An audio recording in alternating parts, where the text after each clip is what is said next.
Hello everyone, my name's Brody, and today's Grimm fairy tale I'll be reading you is Rumpelstiltskin. Once there was a miller who was poor, but who had a beautiful daughter. Now it happened that he had to go and speak to the king, and in order to make himself appear important, he said to him, "I have a daughter who can spin straw into gold." The king said to the miller, "That is an art which pleases me well. If your daughter is as clever as you say, bring her tomorrow to my palace, and I will try what she can do." And when the girl was brought to him, he took her into a room which was quite full of straw, gave her a spinning wheel and a reel, and said, "Now set to work, and if by tomorrow morning early you have not spun the straw into gold during the night, you must die." Thereupon he himself locked up the room and left her in it alone. So there sat the poor miller's daughter, and for the life of her could not tell what to do. She had no idea how straw could be spun into gold, and she grew more and more miserable until at last she began to weep. But all at once the door opened, and in came a little man, and said, "Good evening, Mistress Miller. Why are you crying so?" "Alas," cried the girl, "I have to spin straw into gold, and I do not know how to do it." "What will you give me?" said the mannikin, "if I do it for you?" "My necklace," said the girl. The little man took the necklace, seated himself in front of the wheel, and whir, 3 turns, and the reel was full. Then he put another on, and whir, 3 turns round, and the second was full too. And it went on until the morning, when all the straw was spun, and all the reels were full of gold.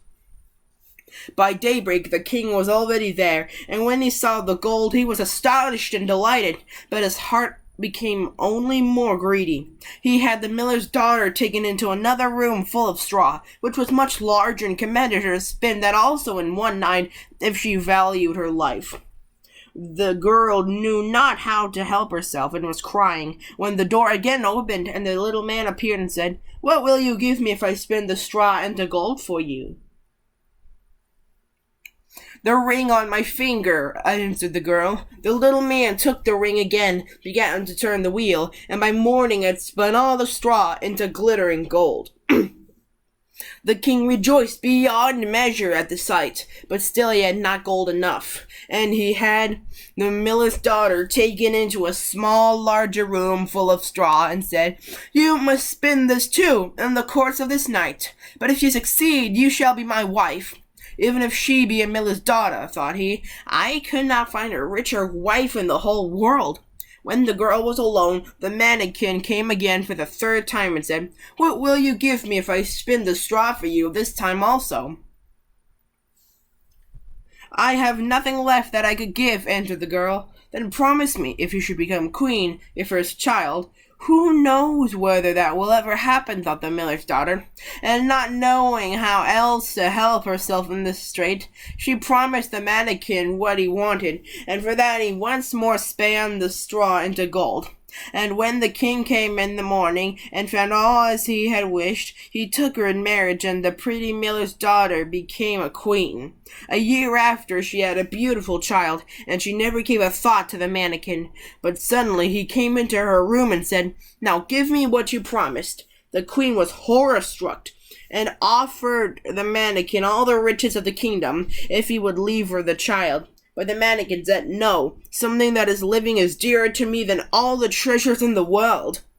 Then the queen began to weep and cry, so that the mannikin pitied her. "I will give you 3 days' time," said he. "If by that time you find out my name, then shall you keep your child." So the queen thought the whole night of all the names that she had ever heard, and she sent a messenger over the country to inquire far and wide for any other names that there might be.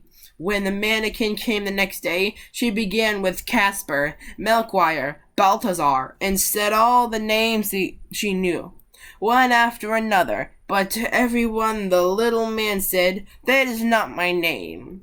On the 2nd day she had inquiries made in the neighborhood as to the names of the people there, and she repeated to the mannikin the most uncommon and curious. "Perhaps your name is Short Tribs, or Sheepshanks, or Laceleg." but he always answered, "That is not my name." On the third day, the messenger came back again and said, "I have not been able to find a single new name, but as I came to a high mountain at the end of the forest, where the fox and the hare bid each other good night, there I saw a little house, and before the house a fire was burning, and round about the fire quite a ridiculous little man was jumping. He hopped upon one leg and shouted, 'Today I bake, tomorrow brew, the next I'll have the young queen's child. Glad am I that no one knew that Rumpelstiltskin I am styled.' You may think how glad the queen was when she heard the name, and when soon afterwards the little man came in and asked, 'Now, Mistress Queen, what is my name?' At first she said, 'Is your name Conrad?' 'No.' 'Is your name Henry?' 'No.' 'Perhaps your name is Rumpelstiltskin?'